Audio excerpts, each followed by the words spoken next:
We are live. Hey, how is it going? Lee Hayward here for a Friday afternoon video chat for April the 2nd. So, welcome. I'm going to be hanging out here now for the next hour and basically just shooting the breeze and answering any questions, topics of discussion that you would like to cover when it comes to fitness and nutrition, building muscle, losing fat, any specific challenges you're dealing with when it comes to that. Please feel free to type those questions and topics of discussion into our chat window there, and I'll do the best that I can to help you out over the course of today's video chat. So I'm just going to stretch here for a minute or two to let a few people pop onto the live chat. We've got Don joining in, or Dan. We've got Paul. Awesome. Welcome, Paul. Glad to have you here. I've got myself a piping hot cup of tea, so we're going to have tea with Lee. When the tea is gone, the chat's over. That's the way this works, right? I don't have a clock that I look by. I look by my cup, right? It's just like an hourglass, right? You know, this is my hour cup, if you will. So once the tea is gone, then the chat's over. That's the way it works. All right, we have Chris joining in. We have Lee Dunnigan joining in. We have Jesse joining in. Welcome, gentlemen. Glad to have you here. Happy Good Friday, right? This is Good Friday. Well, every Friday is a Good Friday, but, you know, this is a particularly good one. But, yeah, so the way this works, again, if you're new to the video chat, I want to welcome you on board. It's always nice to have new people joining in. I know a lot of people are regulars. Like the people I'm seeing who are participating in the chat now, I recognize the names, regulars. But if you are brand new to the video chat, then please don't be shy. In fact, if you are brand new and this is your first time tuning in, let me know by typing in the letter N. N meaning that you are new. Type the letter N into our chat there. Just let me know that you are new to the chat. And if you're new to the chat, then I want to give you top priority. If you have any questions or topics of discussion or anything that you need some help with, let me know. Okay, we have somebody new there. Hey, Maddie, welcome to the chat. Welcome to the, if you have anything that you want to discuss, man, this is your chance. Or if you just want to sit back and watch, that's cool as well.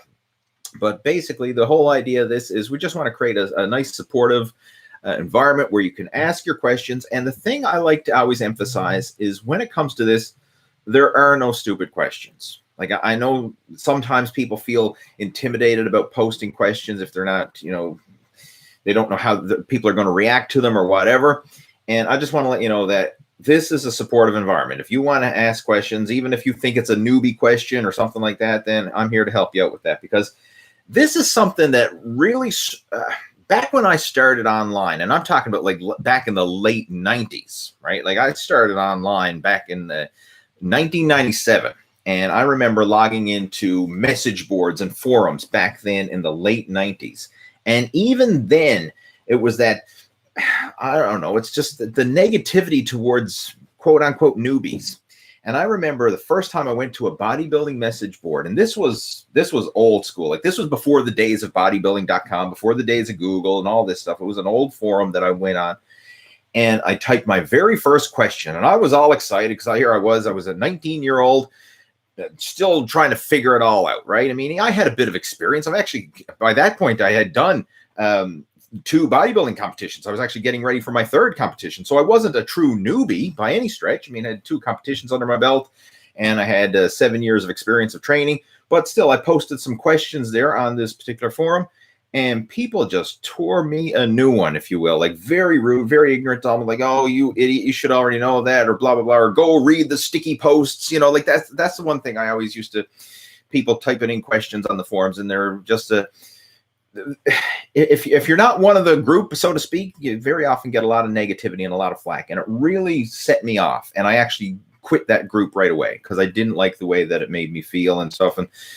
And I don't want anybody to feel that way, right? I don't want anybody to feel that way. That's why I always try to have that open, supportive environment when it comes to asking questions. And that's why I actually, you know, pardon the French, I actually give a shit, right? I had a podcast interview just the other day with one of my good friends, Dave Rule. And that's one of the things he said. He's like, Lee, you're one of the few people in this whole industry that I know who actually gives a shit about people. Like you take the time to answer questions and you try to connect and you care. And he says that's so rare to see because most people, I don't know, they don't have that connection. So I try to create it. And that's why I'm doing these video chats. So again, if you do have any questions, guys, feel free to type them in there. I'll do the best I can to help you out in any way. All right, let's jump in. We got a lot of people tuning in. Let's get this going. We have First Revenge is a regular to the chats, typed in many questions in the past, and he has another one here today. Do machine dips have as much carryover to the bench press as weighted dips? Weighted dips irritate my shoulders. I can totally relate to that. Dips, it is a good exercise, but you have to be careful. And the problem with dips for the standard like parallel bar dips or using the dip station or whatever you're using, most people end up going too deep and overstraining their shoulders. So like if you're doing a dip, try and get into a dip position, do not go any deeper than like a 90-degree bend in the elbows. And in fact, focus on partial dips if you want, like even just doing the top range partial, because as soon as you start sinking down and you're going deeper and deeper, you're placing a lot of stress on that shoulder joint. And this is where you can really, if you have bad shoulders now, you can aggravate it, or you could potentially tear something or strain something in there. And that's so common. I've seen a lot of guys hurt their shoulders through doing dips. So you want to be careful. Either do more of the mid-range, from the mid-range up and do it that way. And if it still doesn't feel right, then don't do it. That's the cool thing about the way it is. Like, you do not have to do an exercise. If the dip doesn't feel right, do something else. We have so many other exercise variations. Now, you can do the dip machines, and there's a lot of different variations. We have a dip machine at our local gym, and I actually like it. I did it last night. I did a workout last night, and I actually used the dip machine. And I do enjoy that one because, one, you can adjust the resistance, right? With a body weight dip, like you start with your body weight. That's as light as you go, unless you have the assisted dip machine, which is a bit different. But most dip stations, you got to start with your body weight. So heck, if you're 200 pounds and your warm-up set is 200 pounds, right? That's a lot of weight to start with, unless you're really fit and you have no aches, pains, or injuries. But that's a lot of potential weight, and it could place a lot of aches and pains and strain. So you got to be careful there. I do like the machine variation, and it's still going to work the muscles. Now, if you want to get right down to the nitty-gritty detail, is a machine going to stimulate as much growth as the body weight dip? Technically, no.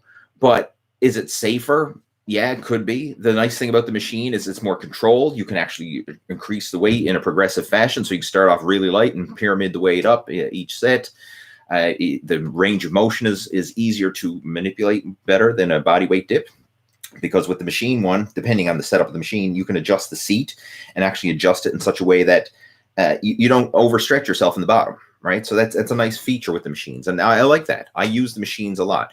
And if you're looking at health, fitness, just the whole purpose of working out for feeling good, for losing body fat, improving your overall health and fitness, and just feeling healthy, then it's fine to use machine exercises. Like if you're not a competitive powerlifter or you're not a competitive weightlifter, you don't have to do the big, heavy compound barbell lifts. Like you don't have to bench press if bench presses don't feel right or you don't like them or it hurts your shoulders or whatever. You don't have to squat. If you don't like squats, can't do them, they bother your knees, your hip, your back, whatever, like you don't have to do them. Same with deadlifts. Right? You can do exercises that you actually enjoy. You're allowed to do that. You do not have to put yourself through pain. Now, again, is it going to have the same muscle stimulating benefits? Technically, no, because when you do, this is the ranges of motion. I know we're kind of elaborating on this one, but I want to do this because it's a good question and it's a teaching lesson here. When you're looking at the degree of muscle stimulation from an exercise, the highest level of muscle stimulation will come from a body weight exercise where you're moving your entire body through space. So a dip is a great example. A pull-up, another great example. A squat, another great example. With all these exercises, you are moving your physical body through space, and that has the highest level of neuromuscular activation. Right? Your body is more aware of what's going on because it's actually moving, versus an exercise where you're just moving your limbs. Like, you're doing a curl or you're doing a leg extension or something like that, where you're just moving your limbs. You're not actually moving your body. So the highest level of muscle stimulation is when you're moving your body. The next highest level of muscle stimulation is when you're lifting free weights, where you have to balance and stabilize them, whether that's barbells or dumbbells or something along those lines, or kettlebells, whatever your free weight of choice is. But where you're lifting free weights and you have to balance and stabilize them because they can move and wobble and twist and all that stuff, that causes your body to activate stabilizer muscles to control the weight.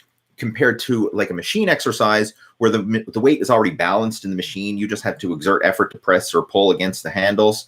You don't have to balance and stabilize it. With the free weights, you do. So there's a higher level of neuromuscular stimulation with a free weight. Then, of course, you're getting into the machines. And then the lowest level of muscle stimulation would be like an isolation machine exercise where you're just moving your limbs against resistance. Now, it still provides muscle stimulation. Don't get me wrong. I mean, all exercises, regardless of what it is, whether it's a machine or body weight or free weight or whatever, it's all going to provide muscle stimulation. But the degree, I guess the degree of fatigue, the degree of difficulty moves up the ranks when you get up to those body weight exercises and then the big compound exercises with free weights and stuff like that. But you have to look at the bigger picture and what it is that you're training for. Again, if you're an athlete, if you're a powerlifter, if you're a weightlifter, then obviously, yeah, you want to be doing the difficult exercises, the free weights and the body weight moves and stuff that's going to stimulate your muscles to the max, have the greatest level of fatigue, the greatest level of stimulation. You want that if you are pushing yourself and you are you're training for performance. But again, if you are just getting started, or you're coming back after a layoff, or you're working around injuries, or you're older and you don't want to injure yourself, right? I mean, like I was talking to a gentleman today who is 89 years old and is considering signing up for my coaching program. 89 years old. I was having a conversation with him today, and I was just saying it was a delight. It really was, because I had so much respect for the guy, because he's obviously taking care of him. Like, he's taking care of his health and fitness right now. Like, he's eating well, he's exercising, or he was prior to COVID. He kind of got off track over COVID, and that's why he wants some help to get back on track again. But like, living a healthy lifestyle and taking care of himself and reaping the results. 89 years old and healthy at an ideal body weight and mobile, and he's coming on board. Like, he wants help now to maximize his strength and muscle, and as he's turning 90. Like, his 90th birthday is coming up very soon. I believe he said it was in August, and he wants to be in his best shape for turning 90. And I'm just thinking, like, how cool is that? But this guy had some injuries, and this is one of the things we were talking about today. Like, we're saying, you know what? We're not going to be focusing heavy on those free weight bench presses and the dumbbells and stuff like that. We're going to probably be using more machine exercises, especially as you get 90 years old, because we want to improve your mobility and keep you strong into your later years without increasing the risk of injury. And we kind of got to weigh that risk to reward ratio, and machine exercises are great for that. So again, when it comes to choosing your exercises, you have to weigh out the pros and cons in all areas. It's not just, is this going to stimulate more muscle growth? It's like, is this going to be safer? Because I'm going to tell you right now, if you get injured, that's the only thing that's going to hold you back, or set you back, I should say. Doing an easier exercise variation, doing a machine versus free weights, or doing something that's less demanding, or stopping short of failure, all that stuff, that is not going to set you back. But if you push yourself too hard, do too much, do an exercise that you lose your balance, or your mobility is not solid or whatever, and you end up pulling, straining, tearing, injuring yourself, that is setting you back. And I mean, you need to weigh out the pros and cons. Like, do you want to be laid up with an injury, that could potentially take weeks or months, or some cases never fully recover from? I mean, I've got injuries now that I've had over 10 years ago, and they still haunt me today. Like, I can't do certain movements like I did back in the late 2000s because of the injuries that I had back then. So some of these injuries, it's not just like a little pull and, I'll be back at it 2 weeks from now and this and that. No, some of them could literally like screw you up for the rest of your life. It really can. So you want to be careful when it comes to injury prevention. And that's why I have no shame in suggesting exercises that are easier or better for your body type. And if the machine dip is one, then hey, by all means, go for it. All right. That was a long answer to a simple question, but hopefully you got some value from it, right? I really wanted to use that as a teaching lesson there. We've got Robert joining in. Hello, Robert. How's it going? Dario's joining in. And Dario's a guy who's been taking a lot of action lately. We connect over on the Facebook group. So, I mean, much respect. He's really been improving his health, his healthy eating, and really making it a lifestyle and reaping the results. And he has a nutrition-related question right here. So Dario's question is, do you recommend scheduling cheat meals in advance? Is it necessary to keep track of calories, or is sticking to a healthy eating good enough? All right. Do you schedule your cheat meals in advance? Do you need to keep track of calories, or sticking to healthy eating good enough? It depends. And I'm going to share how I go about it now versus how I have gone about it in the past. Like, if you know in advance you are going to have a cheat meal, like this is Easter weekend, maybe you're going to have a big meal Sunday with the family. Like, there's going to be a big family meal. There's going to be desserts. You know in advance that that's going to be a cheat meal, so to speak. Then yeah, you can prepare for that because you know it's going to happen. So what I would recommend doing over the next couple days is purposely eat a little on the lighter side, right? You know you're going to be in a surplus on Sunday if you are having a big family dinner. So purposely be a little bit more conservative over the next couple days. And if you want, like, you could even bump up your activity level to try and, create a bit of more of a calorie deficit. But you kind of prepare your body for that cheat meal. And I've done this myself. Another thing that I like to do if I know I'm going to have a big cheat meal is sometimes I will either eat very light, or sometimes I'll even fast, depending on when that meal is. Like, if it's going to be a big dinner, meaning like midday, then I'll probably just say, you know what, I'm going to skip breakfast and kind of like make room for those extra calories that I'm going to eat at dinner.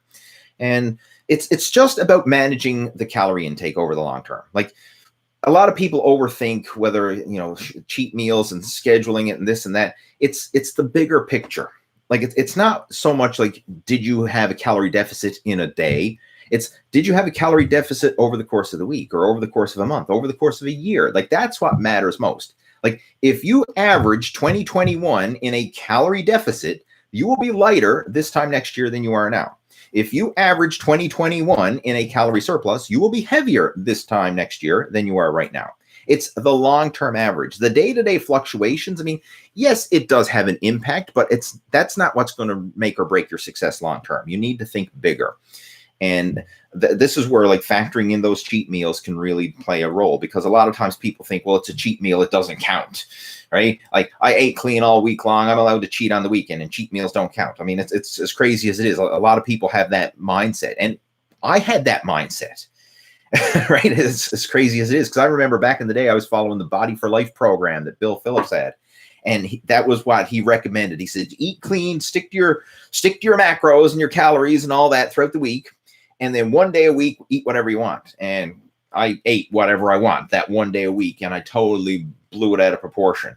And you can still make it work as long as it's good enough, but good enough consistently. But the problem with that is sometimes people can undo an entire week of dieting through a cheat day. And I've been guilty of doing that, especially if you're eating a lot of high calorie dense foods, like a lot of fatty foods, a lot of sweets, and just the sheer volume. You can undo, you could easily undo a week of dieting in a single cheat day. So you want to be careful with that and have the cheat meal instead of the cheat day. And if you can schedule it and prepare for it in advance, then by all means do so. But sometimes you're going to probably get off track for reasons beyond your control, right? It's bound to happen from time to time. Like, nobody's perfect. Maybe you had to work late and you didn't eat your food that you had planned, and you ended up getting something that wasn't planned, right? You had a moment of weakness and you ordered out or something like that. Or maybe you're traveling and you don't have the proper foods or something available, and you end up having to eat at places that you don't normally would eat, right? There's always going to be situations where you may get off track from time to time. And it's not a big deal if you follow the bigger picture principle. So whenever you do get off track, whenever you do have that cheat meal, always forgive yourself, correct, and continue, and get back on track for your next meal. That's the most important thing. Don't get hung up in the fact that you had a cheat meal. Don't beat yourself up emotionally because you had a cheat meal. Everybody has a cheat meal. Everybody. I have cheat meals. Professional athletes have cheat meals. Your favorite Hollywood actors have cheat meals. Everybody has cheat meals. If someone says they don't, it's a crock of BS, because sooner or later someone's going to have a moment of weakness or whatever, and they're going to have a cheat meal. It's just the way it is, right? We're human beings, right? We crave food, right? That's just the way it is. So when you do have the cheat meal, again, don't beat yourself up over it. Just forgive, correct, continue, get back on track for your next meal, and enjoy the cheat meal. I mean, heck, if you're going to cheat, darn well enjoy it, right? Enjoy it, savor it, and get those cravings out of your system, and then get back on track again. And personally, see more on the topic of cheat meals, I'll just add this one last thing before we move on. I'm a bigger fan of having smaller, more than the big one that you save up for, right? I'll throw an example out there. Like, let's just say you're craving a cookie, right? Man, I'm really craving cookies. For some reason, I want a cookie. And if let's pretend you're doing it the old school way, where you're going to be suffering it out because you're on a diet. Nope, I can't have a cookie.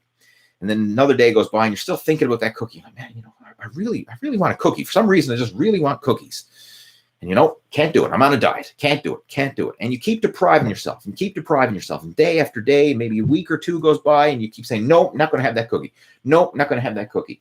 And then finally, something's going to come up where you're going to be in a moment of weakness and you're going to have an opportunity to have cookies, whether you go to the store and you buy a box of cookies or you're at the, I don't know, Tim Hortons or Dunkin' Donuts or wherever you happen to be and you end up ordering the cookies there, or you're at a friend's or family's house and they have cookies. But sooner or later, you're going to be in a moment of weakness and where you've been depriving yourself. And those cravings build and build and build. And eventually you're just going to say, screw it. And you're going to eat a whole box of cookies, or you're going to have a big cookie binge. Whereas if you had to satisfy that craving when you first had it by having one or two cookies, then you could have enjoy them, get that craving out of your system, and then forget about it and move on. Forget about it and move on. There's power in that. Like, to satisfy that craving with a small portion of whatever it is that you're craving, forget about it and move on. And this is what I do myself. And it's a very powerful strategy. So, for example, like in the summertime, we love to have ice cream. Like, who doesn't love having ice cream in the summertime? But how we go about having ice cream now is we'll go to the ice cream shop, and I've got my 4-year-old son, Harvey, and he'll have the kitty size ice cream, whatever the smallest one is. I'll have a kitty size ice cream, and my wife will have a kitty size ice cream. Whereas in the past, we used to do it like the Three Little Bears. I'd have to have the big daddy size ice cream, and Mom would have the medium mama size ice cream, and then Harvey would have little kitty size ice cream. Now we all have kitty size ice creams. Right? Because that's enough for me to get the taste of ice cream, satisfy the craving, and not do a lot of damage. So I get to enjoy my summertime treat of having an ice cream, but it's not overkill. It's a small serving. I get the craving out of my system. I enjoy it. And then I can kind of like, okay, that was good. I enjoyed the ice cream. I can forget about it and move on. Instead of obsessing over it and like saying, no, can't have the ice cream, can't have the ice cream, can't have the ice cream. And the next thing you know, I go and binge and I buy a 2-liter ice cream and I eat the whole darn thing or whatever. Like, that's the problem is when you keep denying yourself of these little cravings, that's what leads to binge eating. So get comfortable in satisfying those cravings in moderation and doing so smartly.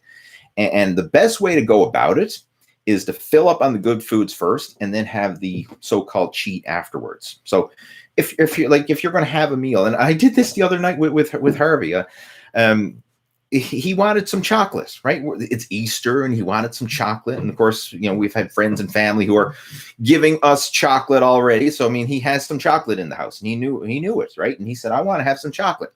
And we said, you know what? Have your supper first. And when we had some meat and some vegetables and some pasta, that was our supper. And I said, you eat your supper first, then you can have some chocolate after. And he said, okay, I'll eat my supper first. And I kept emphasizing, you got to eat your supper because that's the good foods that's going to help you to build your muscles, right? So he said, yeah, I'm going to eat my food, build my muscles. So, I mean, he's 4 years old, right? Keep this in mind. So anyway, he ate his meat, he ate his veggies, he ate his pasta. And then afterwards, he wanted his chocolate. And we put the chocolate down and he had like 2 little baby bites and he said, I'm full. And he left like 3/4 of the chocolate was still there, not touched. And he had 2 little baby bites and he said, I'm full. And I said, that's awesome, right? He's satisfied, he's full, and he's choosing not to eat anymore. Now, if I had gave him the chocolate right away, what would have happened? He would have ate the whole thing, right? He would have ate the whole bar or whatever it was. And then he'd be the opposite. He wouldn't have room to eat his proper food, right? He's meat and he's veggies. But now we did it the opposite way. We filled up on the meat and veggies first, and then he had a little taste of the chocolate after, and he was full. So you want to do the same thing, right? Fill up on the good stuff and have a little tiny bit of the junk food after. You'll satisfy your cravings. You'll feel full. You won't go hungry or feel deprived. And you're making sure that you're getting that high nutrient food in your system first. And this is a way to go about it. Like, this is how you enjoy your cheat meals without blowing your diet. And this is how you stay lean and enjoy the process. And this is what I do all the time, right? I do not deny myself of cheat food. Now, granted, I don't have a big cravings for it because I know I can have it whenever I want. And knowing you can have it whenever you want eliminates the cravings. Because as soon as you put restrictions on it, and I say, you can't have this, you can't have ice cream, you can't have cookies, you can't have whatever, chocolate bars. I don't know what you can't have whatever it is that you're craving. As soon as I put that restriction on it, you want it more because it brings it to your conscious awareness. And then you start feeling the deprivation, just knowing that you can't have it and you want it even more. But if I say you can eat whatever you want, like right now, I know I can eat whatever I want. I can pick up the phone. I can order Domino's. I can order Uber Eats or skip the dishes or whatever. I can have all the junk food I want, as much junk food as I can put on my credit card and have it delivered to the door. But I don't want to. I don't want to. And because I know I can do it, but I choose not to, I mean, there's no pressure. But as soon as you put those restrictions saying you can't do it, then you want to do it even more. And this applies for parents. If you got kids at home and you keep telling them what they can't do, that's what they're going to want to do. So just distract them. Like emphasize what they can do. Don't emphasize what they can't. Same with you when you're eating. Emphasize what you can eat, not emphasize what you can't.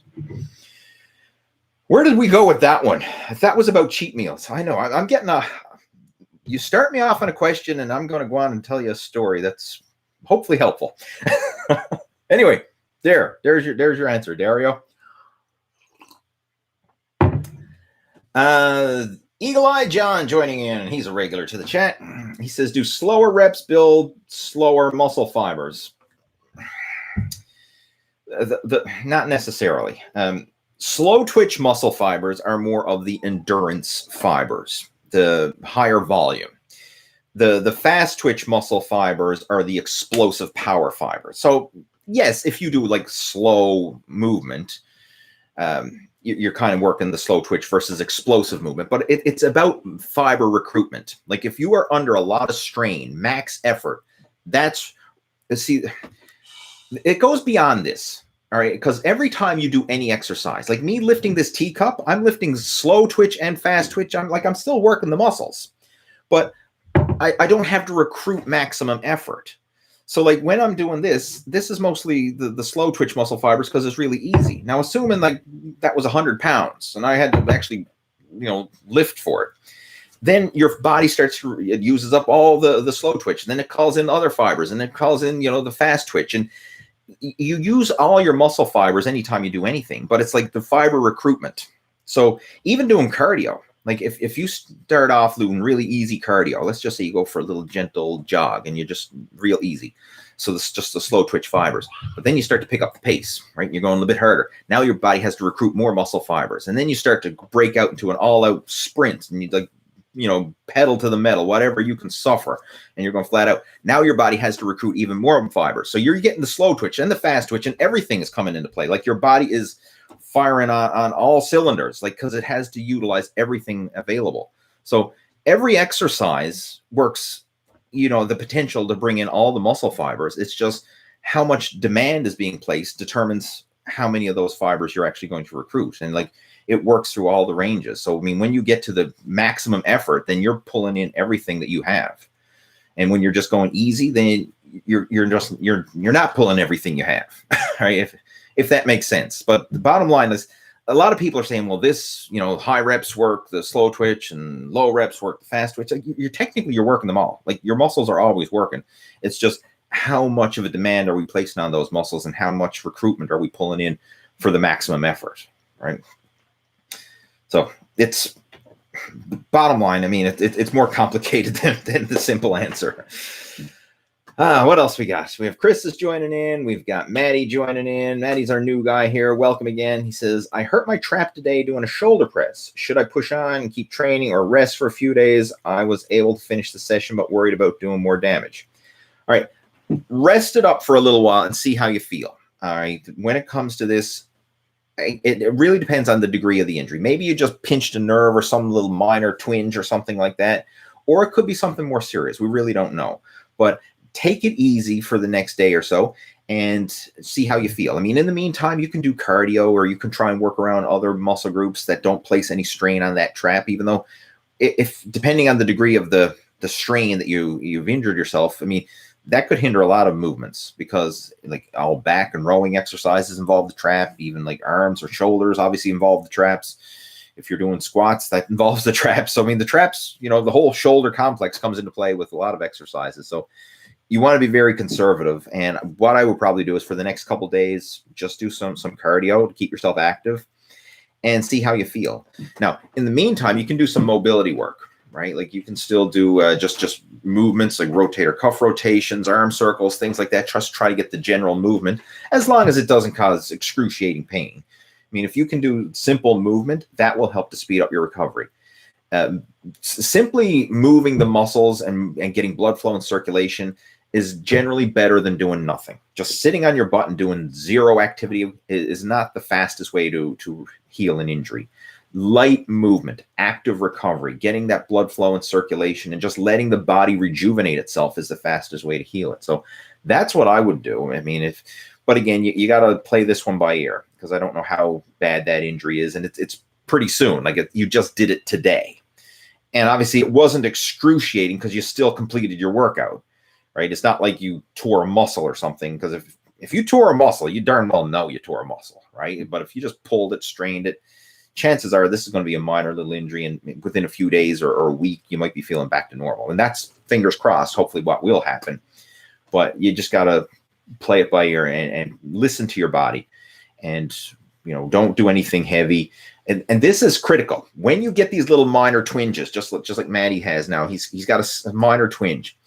You're in the phase now where you're lucky because you didn't injure it seriously.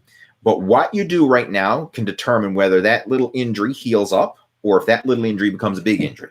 And this is where a lot of people screw up, is because they're so impatient and they want to get back to heavy lifting again. They try and push themselves too much too soon and get back into doing whatever it was, like, heavy shrugs or heavy rows or deadlifts or whatever, right? And your shoulder presses.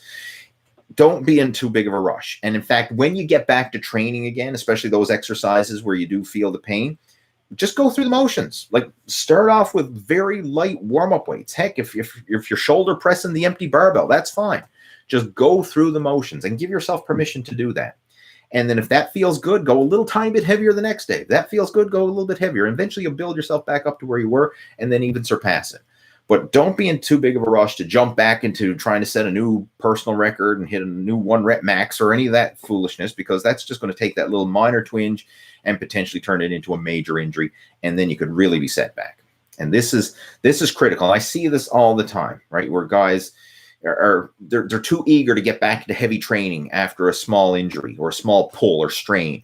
And you have to be cautious. Err on the side of patience, err on the side of being conservative, err on the side of doing easier workouts until you're feeling 100%. Again, like I mentioned before, an easy workout is not going to set you back. Stopping short of failure is not going to set you back. But if you do too much too soon and you get injured, that's definitely going to set you back, and you're going to be a lot more frustrated because of it. Because depending on the degree of the injury, it could be weeks, it could be months, it could be a year, or you may never fully recover. And that's reality. All right. What else we got there? We got Charlie Brown joining in. We have Eagle-Eyed John joining in again. I'm hope to be getting a TRT test from my doctor and my creatine level blood test as I take creatine. I don't know if there's a question or a statement. Obviously, it looks like a statement. Good. I mean, I'm glad you're getting that tested, and I would encourage everybody, especially if you're over 40. I mean, that's stuff that you want to get checked. You want to get some regular physicals and regular blood work. And if the next time you're at your doctor and he's requesting blood work, or you're going to the doctor requesting blood work, ask them to check your testosterone levels. Ask them to check your growth hormone levels and your thyroid and stuff like that. Like, a lot of times the doctors are only checking your blood pressure and your cholesterol and your blood sugar and, the big markers. Like, a lot of times they don't test testosterone. Now, I know some doctors are getting with the times and starting to include that in their regular blood work, but a lot of times doctors are still old school, and they don't like, oh, you don't need testosterone. What's that for? Right? Bull.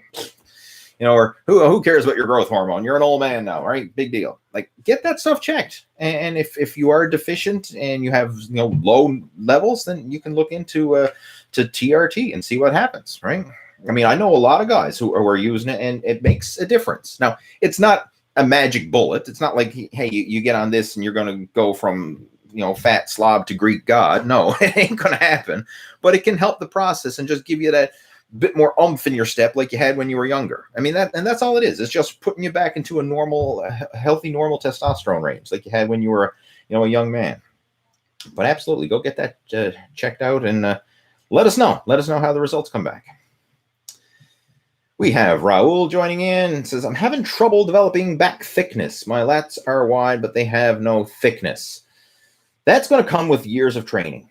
Honestly, the width, a lot of the width can sometimes be a genetic component. Like you have wide shoulders or whatever. Like that's kind of like bone structure and everything else. But thickness, that comes from years of training. You just need the years of work under your belt to build that thick, dense muscle. And again, without knowing more about you, like how long have you been training for or whatever, I can't really elaborate on that too much, but I'll just use myself as an example. Like when I started competing or when I started training, right, back in 1990, and then up until 1995, so I did 5 years of training. I did my first bodybuilding show. I was a skinny runt. I was the bottom of the barrel, skinny novice, guy. And that was the way it was for the next few years. Now I got a little bit better each year, a little bit better, a little bit better, a little bit better. But it took me until, I guess the most muscle mass that I carried on stage was in 2007 when I won the light heavyweight division and overall at our provincial championships.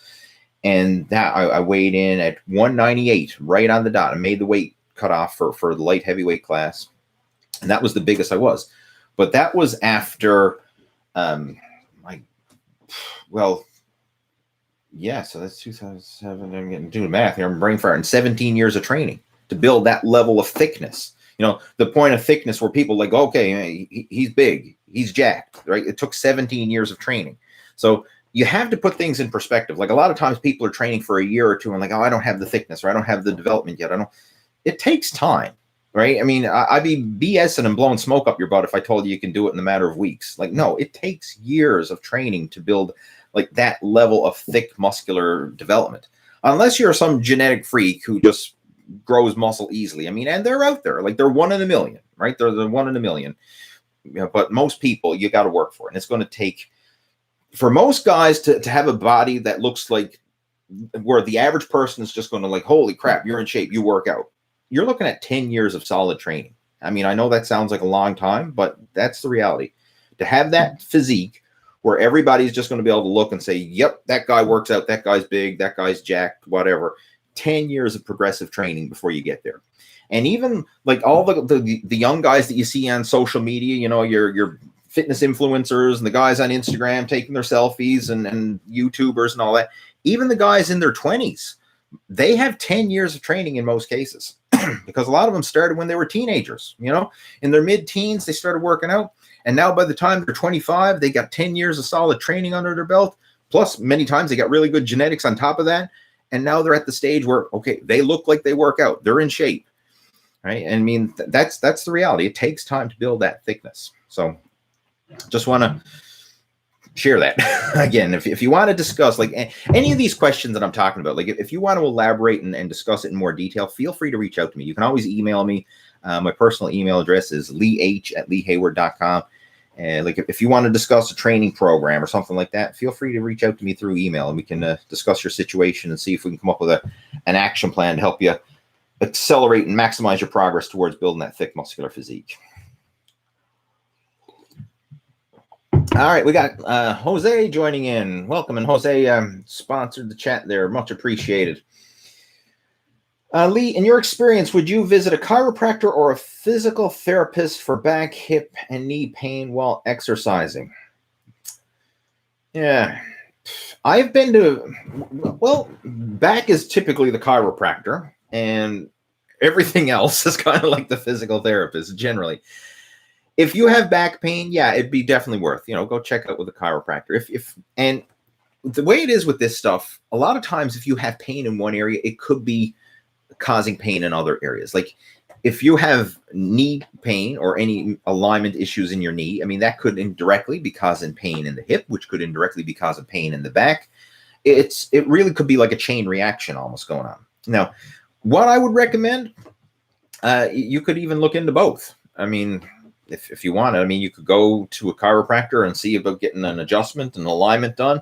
And if that doesn't help, then you could certainly go look into a physiotherapist. I mean, I have done it.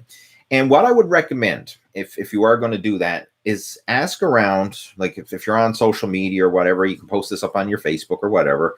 But ask for recommendations for chiropractors and physical therapists who have experience working with athletes.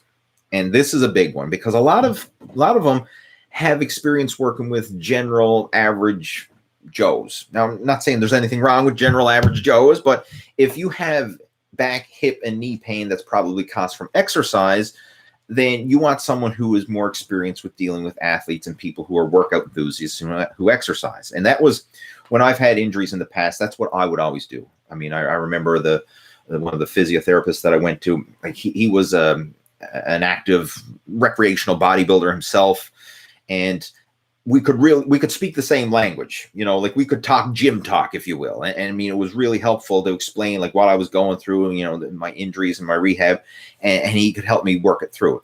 Whereas if you're talking to someone who's not a bodybuilder or a weightlifter or anything like that, then there's a bit of a disconnect, because their idea of strength training is the little therapeutic rubber bands that they get everybody to use and stuff.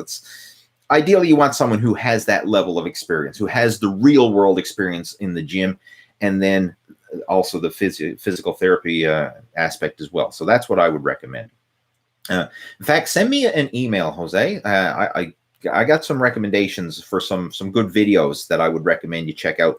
And these are videos that show like a lot of at-home physiotherapy and rehab things that you can do yourself to alleviate a lot of aches and pains. Now, it may not be a perfect solution, but it can certainly help. So, I mean, send me an email. Again, my email is leeh@leehayward.com, and I'll hook you up with those videos, and I'll share that with you. All right, let's see what else we've got there. Chris is joining in. Chris Hansen, he says, not that I have it, but do you think exercising helps with anxiety and depression? I've heard people say it does. Absolutely. Yes, it's probably, if there was ever a natural cure for depression, exercise would be it. Exercise. And ideally, exercise outdoors. That I actually made a full video talking about this and talking about the benefits, like just getting outside and going for a walk. Ideally, if you can get outside and go for a walk in nature, like somewhere in the woods, along the beach, in a park, somewhere where you can just get the fresh air, the natural sunlight, the movement, and just some stress relief where you're not if you have to walk in the city, okay, we'll do it, but it's not like, it's not as relaxing to go walking down the street in New York as it is to go walking in a nice, wooded trail or something like that, or walking along a nice sandy beach, right? If you can get out in nature, get out in nature. It's a lot more enjoyable. But bottom line, get outside and go for a walk, right? And that is one of the best things you can do, not just for fitness and fat loss, but for mental health. It's so powerful. It really is. And again, I made a full video outlining that. I'll just do a quick search for it. What is it? It was a few years ago I made that video, but the information is still just as applicable today as it was back then, right? I mean, like when it comes to fitness and nutrition information, like it doesn't expire. It's not like the body is evolving at such a rate that something that applied, 3 or 4 years ago is not going to apply today. If you do a search for... the title of the video is Walking, the Best Natural Remedy for Depression. That's the title of the video. Or if you just do a search for Lee Hayward Depression, you'll find it as well. But that was a video I made 2 years ago. And really powerful message there. All right, moving on. Let's see what else we got. Lee Dunnigan says, I have a physical job, so quite often when I get to the gym, I'm tired, don't like pre-workouts, and I don't drink coffee. Any advice for a bit of energy? Thank you. So caffeine is out of the question. Well, you didn't necessarily say caffeine is out of the question. You just said you don't like pre-workouts and you don't drink coffee. Like, I'm not trying to encourage this, but you can't deny the fact caffeine does work. Caffeine does give you energy, right? So even if it's a caffeine pill, right? I mean, that can help give you a little bit of a mental and physical pick-me-up. And I like drinking a cup of coffee before I go to the gym or before I do cardio. I find it does make a difference. So that's something that you can certainly look into. Another thing that will help as well, focus on a nice pre-workout warm-up routine and focus on getting through that, because this is something I've noticed a lot. If I'm tired and I'm just mentally exhausted and I just like, I don't feel like working out today, if I just show up to the gym and I just start doing my pre-workout cardio, like I usually do 10 minutes of cardio, maybe it's on the rower, maybe it's on the elliptical or whatever, but I just do 10 minutes of cardio and I just going through the motions, getting the movement, the blood flow and circulation and getting some air in my lungs. By the time I do that 10 minutes of cardio, I'm starting to feel better. And then I'll go through some mobility exercises that I do, for my neck and my shoulders and all the major muscle groups. And I go through that. And then I'm feeling even better. And that's just waking up the body naturally, just through this easy, gentle movement. And then I start doing some warm-up sets for whatever exercises I'm going to do. So just lightweight warm-up sets and progressively building up. And by the time I go through that, then I'm in the mood. Then I'm feeling ready to work out. But it's just like, you got to warm up an engine before you push it pedal to the metal. You got to warm up your body and you got to get it, ready to work out. And sometimes it takes time. I mean, it's fun when you're all motivated and you're like, yeah, I can't wait to get to the gym today. I'm looking forward to it. And then there's other days where it's like, I don't want to go to the gym day. Oh, no, I'm just too tired. I don't want to. Can I do it tomorrow? I don't want to go to the gym today. Right? But just do it anyway. Make a habit of just doing it. And if you get there and you go through it, you show up to the gym, that's the hardest part of working out. Just the hardest exercise that you will ever do in the gym is to open up the door and walk through it. Walk into the gym door, actually show up. That's the hardest part. If you got that done, the rest is coasting downhill. It gets easier from there. So walk in the door, start doing some cardio, even if it's just walk on the treadmill, right? Just move your body, get some blood flow and circulation, just some general movement. Then do some mobility exercises, arm circles and rotator cuff rotations and knee bends and trunk twists and all that kind of stuff. And then do some light warm-up weight sets, just really light, going through the motions. And by the time you've done that, you should be feeling better and you should actually be in the mood to actually work out. And if you're not, then give yourself permission to do an easy workout. It's okay to go in there and do an easy workout from time to time. An easy workout is better than no workout. So I often do that. Sometimes if I go through all that and I'm still feeling tired, then I might just do a little total body circuit with machine exercises, do 2 or 3 sets of each move, not pushing to failure, just kind of go through the motions, get a little sweat going on. I say, okay, at least I've got some exercise in today. That's my daily habit is I say, I want to exercise. So as long as I do some form of exercise, whether it's cardio, weight training, yoga, whether it's a hard workout or an easy workout, as long as I exercise, I can check off and say, I did my habit today. I exercised today. That's how simple I make it. I don't overthink it. I don't overcomplicate it. And some days are hard workouts. Some days I feel energetic and I want to go in there and I push the limit and I want to try and set some personal records, whether that's personal records with cardio, whether it's personal records with strength training, whatever. I'll push myself sometimes. Most times it's somewhere in the middle. And then sometimes I'm dragging my butt and I got to do an easy, just active recovery type workout. And it's okay. They all have their place. But the most important thing to focus on is the consistency. So make a habit of just showing up and going through that pre-workout warm-up ritual and set it up so that you have your own personal ritual that you go through each time. I mean, mine, I'll just explain how it works. Obviously, I show up to the gym, right? Pack the gym bag, show up, and I always do 10 minutes on the rower. If the rower's busy, then I'll do 10 minutes on the elliptical.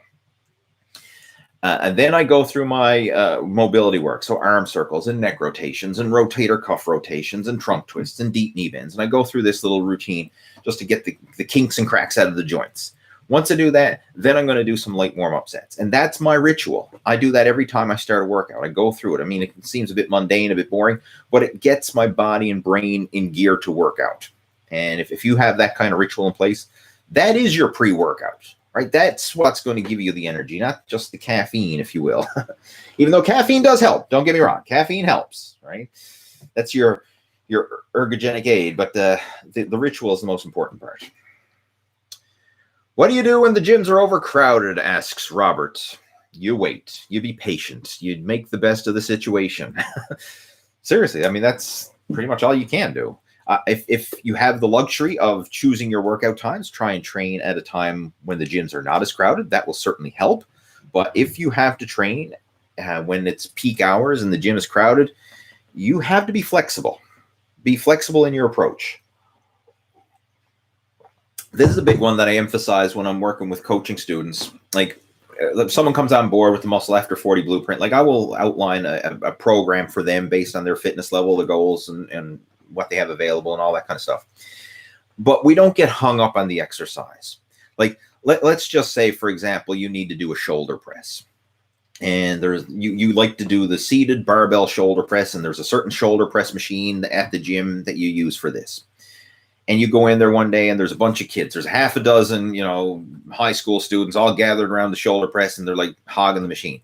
Like, I'm not going to sit and wait for 20 minutes for like a half a dozen college kids or whatever to finish up their sets. I'm just saying, okay, what's another shoulder press variation that I can do instead? Hey, you know what? There's a plate loaded shoulder press, or there's a hammer strength shoulder press, or heck, I'm just going to go down to the dumbbell rack and grab some dumbbells and do my shoulder press. Like, focus on working the muscle. Don't get hung up on the exercise, right? As long as you're doing a similar movement, that's fine. It doesn't have to be perfect, especially if you're just training for general health and fitness. Now, if you're training for powerlifting and, you want to specialize in the bench press, or you want to specialize in squat, well, okay, you're going to have the bench press, you're going to have a squat.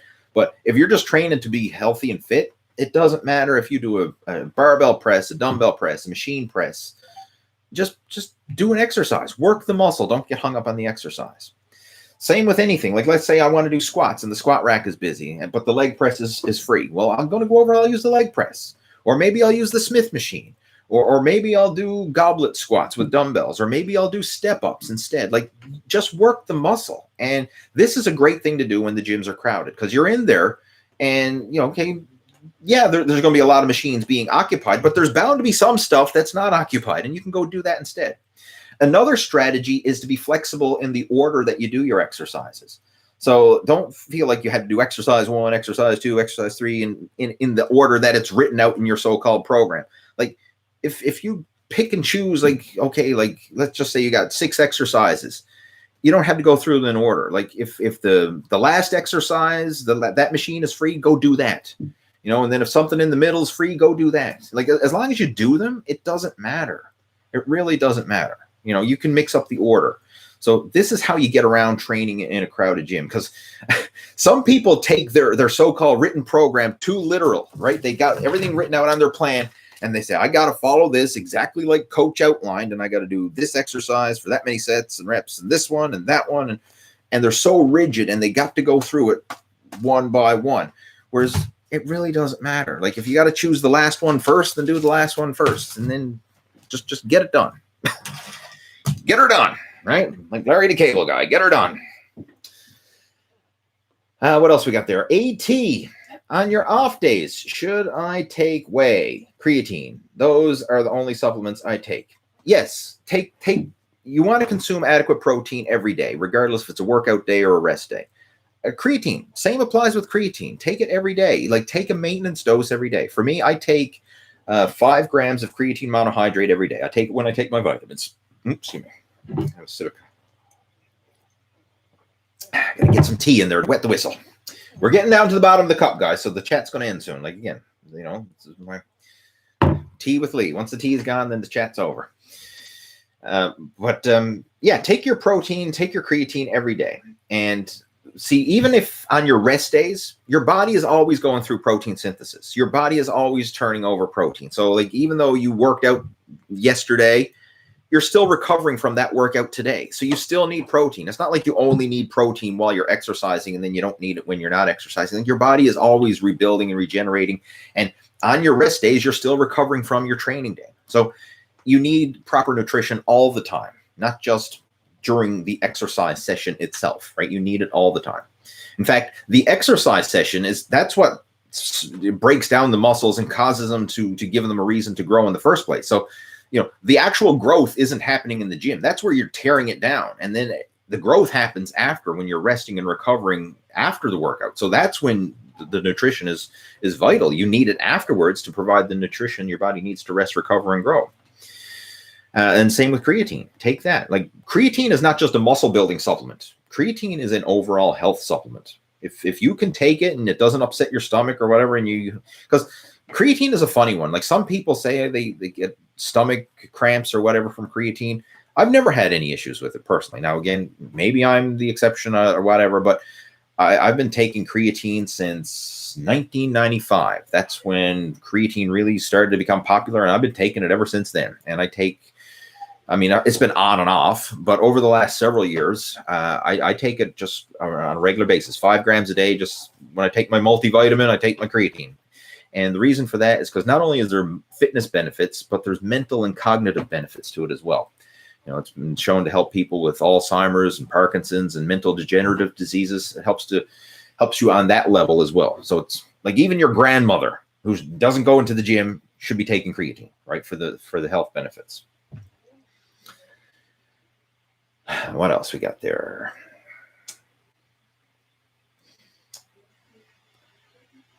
This is from Chris. He's saying, I'm sure you've seen that guy tear his pec. Others have given them their advice on why it happened and what he could have done to prevent it. But I would like to hear yours. That guy, I'm assuming you're not talking about someone in particular. You're just saying, I'm sure you've seen somebody, as in that guy, like just somebody tore their pec, and then people give advice on why it happened and what he could have done to prevent it. You know what? I'm going to share my tidbit. Like, I've torn muscles. Thankfully, I've never torn a pec, right? Thankfully on that, and knock on wood, I never will. But I've torn both biceps. I've torn triceps, and I've torn lat tricep tie-in area. Those were my major tears. And sometimes the tear happens it's like you didn't do anything wrong. Sometimes the tear just happens. Like, for whatever reason, the body's not in a proper alignment or whatever, and just shit happens. Unfortunately, it does. Now, sometimes the tear happens like, okay, I'm going to set a new 1 rep max bench press and I didn't warm up and whatever, and pop, snap, right? Like, sometimes it's a stupid injury, like where people come in off the gym cold. I remember one, this is years back, one guy came in the gym, still had his coat on, right? Walked in and he came up to the bench press next to me and never even took his coat off yet. And this is the middle of winter. And he said, dude, can you spot me? And I said, yeah, sure. When you're ready, I'll give you a spot. Okay. Zip, takes his coat off, and he puts 225 on the bench press, plops himself down on the bench, unracks the weight. The barbell is like stapled to the bench. And he's like, help. And I said, like, really? Like, I was expecting him to go take his coat off, go to the locker room, warm up or do something. He literally walked in off the street, took his coat off, hung it over the rack there, and just put 2 plates on the bench and tried to do a 1 rep max. Like, idiot. Now, he didn't injure himself. He was just an idiot. He injured his pride more than anything. But okay, if he had a tore pec, that's pure stupidity, right?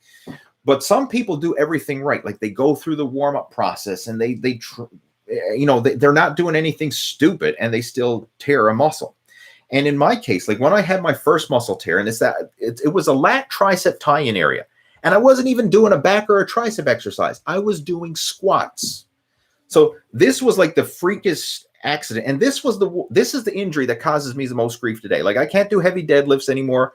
I can't do heavy pull-ups anymore because my lat, I don't know if you can see it there. I have a gap in my armpit. Like, there's just tendon there. There's no muscle. It's just tendon, skin over tendon there, because it's all been torn away. But I was doing squats. I was doing 5x5. And I kid you not, on my 5th rep of squats, I had the barbell across my back. It was on my right side here. And I was coming up on that 5th rep, and then all of a sudden, rip. And I was like, what the hell just happened? And I managed to rack the weight. And I just said, that was the most weirdest sensation I ever felt. And then I could feel it. And I'd reach back, and the muscles are gone. The muscles actually retracted in my tricep lat tie-in area. And then I went to the bathroom and I took my shirt off. It was too early. Like, the pain hadn't even set in yet, I guess. And I took my shirt off and I was looking at myself and I was like, that's so weird. And then I started talking to people and, other guys who had torn muscles. And I said, what did it feel like? And then this and that. And then finally, you know, they said, you tore a muscle. And I'm like, I wasn't even doing lats or triceps. Like, how did I tear that doing squats? It doesn't make sense. But it's just, I was under tension and my body, whatever reason, just wasn't firing properly. And that when I was coming up out of the squat, all that tension that I had built up in the squat just caused that muscle there to just pop, right? So sometimes it wasn't that I did anything wrong, because I warmed up. I already had 5 sets or 4 sets of squats under my belt. So it wasn't like an early set. I mean, I was at the end of the workout when I tore that muscle. So sometimes shit happens. Another friend of mine tore his pec, and he was doing high rep bench press.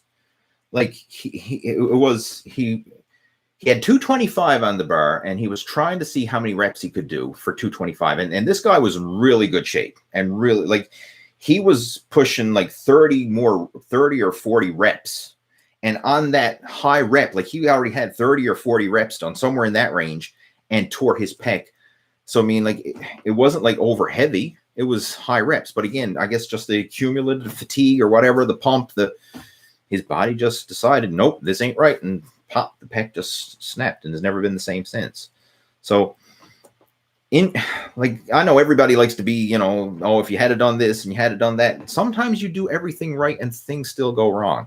Right? It's like an accident in a car. Like, sometimes you have an accident because you were stupid, but sometimes you could be as careful and as cautious and follow the rules and everything else and still have an accident because it's not your fault. Like, sometimes the same thing applies when it comes to injuries. So, yeah, I don't know if that's the answer you were looking for, but that's the answer. That's my feedback. All right, we're getting down to the bottom of the teacup. Tea with Lee will soon be ending. Oh, we got Paul joining in. Let's see. Paul saying,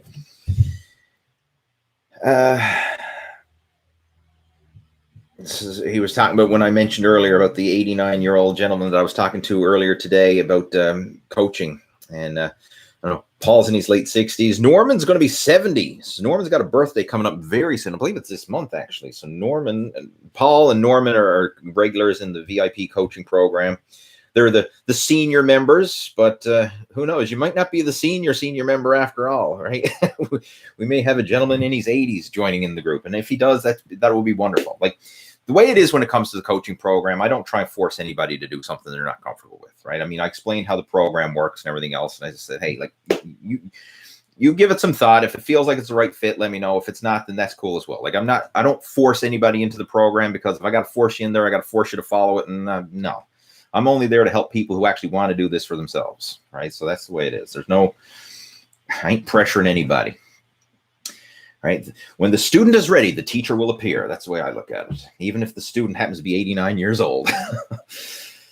All right. What else we got? Lee Meek saying, I've developed tennis elbow pain. Just watch your video relating to this, and I bought a strap. How long to fully recover? Any tips to speed up recovery?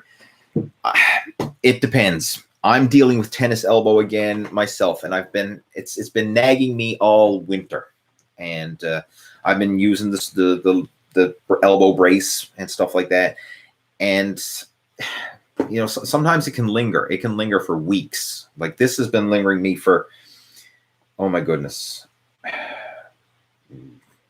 2+ months. I would say I've been suffering from it. Now, it's manageable. And that's the thing when it comes to tennis elbow or elbow tendonitis, is you want to manage it and do the best you can to avoid aggravating it. So, like, when you're in the gym, if any particular exercise hurts, don't do that exercise. Find another variation that you can do instead.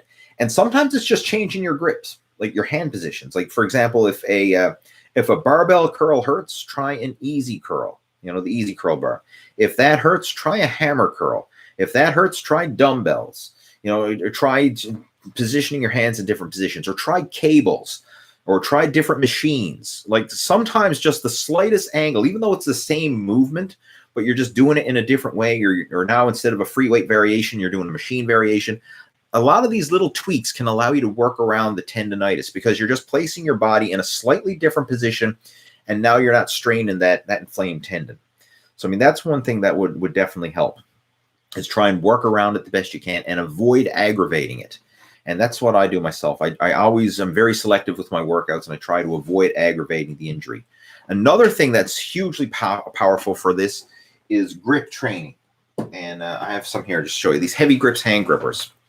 This is awesome when it comes to helping to strengthen all the tendons and ligaments in your hands and your forearms. And this can help to, it's great as a preventative measure for tennis elbow, but it's also great as a rehab tool as well. But you want to be careful. Like, you want to make sure that you can actually do it without inflaming the tendonitis. So, I mean, doing, some heavy grip hand gripper work is great for that. In fact, like, that one feels pretty good. Like, it's on my right side, and I'm doing this now, and it doesn't bother the tendonitis at all. So this is something that you can do as well to help strengthen those tendons and ligaments, and great for rehab. And again, great as a preventative measure, and just a grip and forearm builder in general. But that's what I would recommend. And again, get yourself a darn good strap, a tennis elbow strap. The one that I have is not the greatest. I got to be honest. I need to get myself a new one. Ideally, the best ones that I found are the ones that they're like a U shape, and they cup over your forearm right there, just below the elbow, and it provides the pressure, right? Because it's usually right here around that tendon area. If you can see it, that's the area that really hurts with tennis elbow. With golfer's elbow, it's the opposite. It's on the inside, but the tennis elbow is right here, and it's this U-shaped brace that goes over there and just holds that tendon in place. And then you want one with an elastic strap on the top, and a good firm elastic strap, but one that has a little bit of give in it. And the reason why you want elastic is because as you're curling and flexing your arm, the muscles expand and contract. It's just like with your biceps, right? I mean, if you have your arm out flat versus when you flex it, I mean, you can see the muscles move, right? So, I mean, you want to have the one that will actually expand and contract with your arms as you're working your muscles. If you have the ones that have the rigid strap and there's no give to it, what's going to happen is as your arm is extended, it's going to be too loose, and as you curl your arm, it's going to be too tight. And then you kind of have to try and compromise in the middle. And unfortunately, that's the one that I have right now. It's one that I had for a while. The pros is they last forever, right? I had that one forever. The cons is they're not as flexible. The one that I had, the U-shaped one, the elastic strap actually wore out in it, and I need to get myself a new one. So that's why I had to resort to my backup one that I have. But when you're out shopping for braces, that's what you want. Ideally, the U-shaped one with the elastic strap, and you might have to go on Amazon and search for it or something like that. You may be lucky enough to find one locally, but who knows? I haven't been lucky enough to find one locally, so I'm going to have to go in on Amazon and search around and try and find one.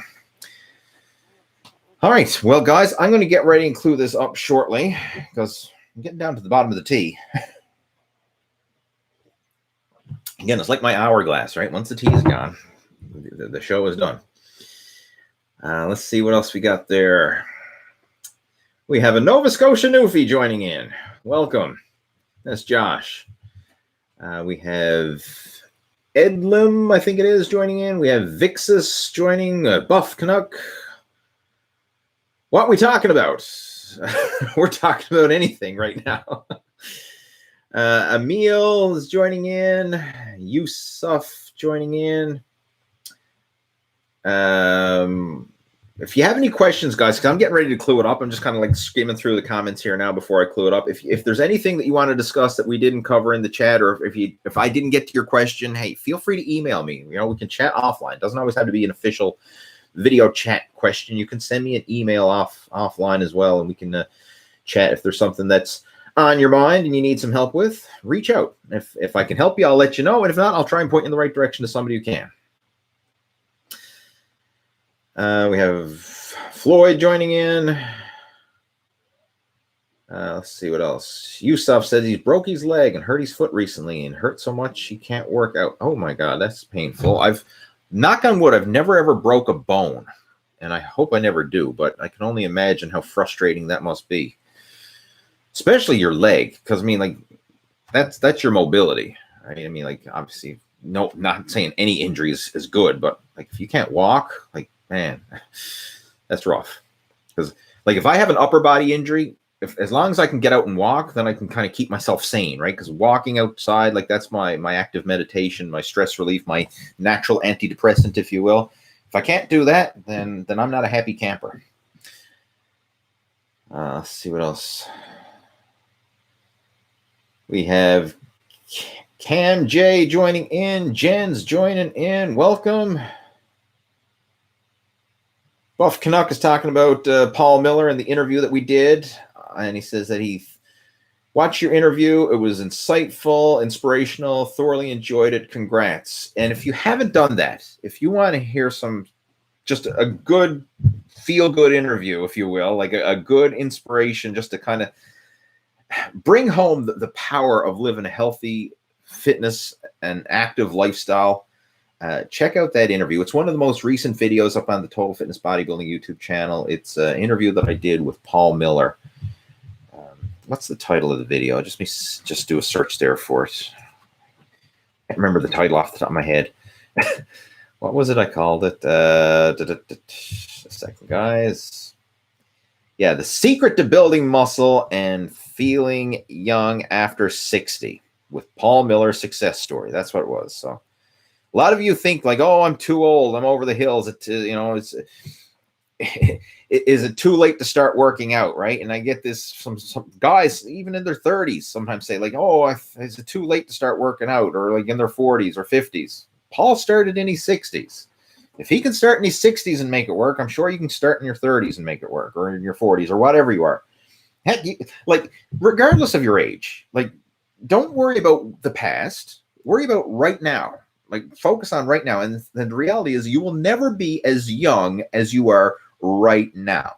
Like, today, at this very moment, as I'm saying this to you and you're watching this video, is the youngest you will ever be. Every minute that goes by, you're getting older. So instead of wondering, oh, am I too old? Am I over the hill? Should I wait till later? I don't know, this and that. Do it now. The sooner, the better. You're as young as you will ever be. Do it now. All right, let's just see what else we got there before we clue it up. We have Mark joining in. Welcome. What are the top supplements you would use no matter what, regardless of physical activity? Protein powder and greens powder. Those will probably be my top ones because I actually don't even consider those supplements, but a lot of people do. That's just convenient sources of healthy, high-protein food. So that's what I would focus on. Let's see what else we got there. We got AJ joining in. Welcome, AJ, and thanks for the tip. Much appreciated. He says, you're one of the realest fitness YouTubers. You get straight to the point with no BS. Respect, 100%. Well, I appreciate that, and thanks for your support. It means a lot. I don't know about the straight to the point sometimes because I tend to elaborate. So I'm sure there's some people who would probably say you're not getting straight to the point. But I try and cover the point. Just put it that way. I try and give a good question or good answer to a good question. That's what I do. All right, you got Rob joining in. We got Rex joining in. Jason, we got a lot of people tuning in tonight for this one, or today, whatever it is. That's actually tonight now that's dark. Gee, I started, it was daylight out there. Now it's dark. It means it's time to stop. All right, well, guys, there's still more questions there, and I'm not going to have a chance to get those through. So I tell you what, I'm going to clue it up. I thoroughly enjoyed the chat, as I always do, and I hope that you did as well.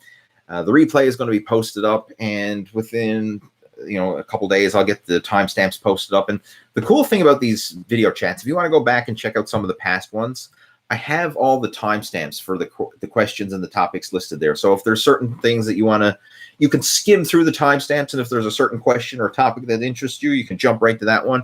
Or, of course, you can start and watch the whole thing from start to finish. That's cool as well.